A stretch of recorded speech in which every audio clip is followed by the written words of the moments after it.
माया का रहस्य ध्वनि के विरुद्ध, आवाज अंधकार में गायब आंखों की तरह चुपचाप खड़ा हुआ। एक पुराना बड़ा हवेली का आभास मुझे डरा देता है। उसकी वास्तविकता से बाहरी तस्वीर भयानक और चित्रित है और मेरे दिल को दहला देती है।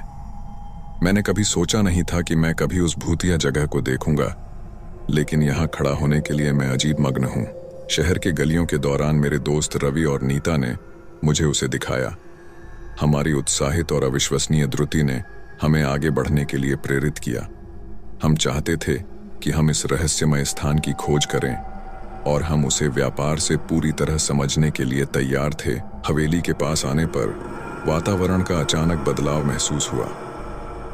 हवा ठंडी हो गई और एक अजीब माहौल ने हमें घेर लिया।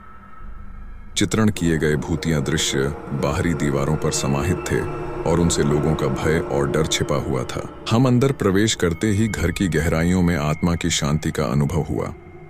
कमरे एक पुरानी अधूरी कहानी को बताते थे, जिसे वे अपनी पिछली उम्र में सुना था। वे कहते थे कि जब कभी वे एक गहरे नीले कमरे में जाते तो उन्हें कुछ अनोखा महसूस होता था। एक कमरे में हम पुरानी तस्वीरों को देखते हैं जो दीवार पर लटके थे। चेहरे अदृश्य अंततः हमें देख रहे थे और उनकी आंखों की तीव्रता हमारे मन को चीरती थी।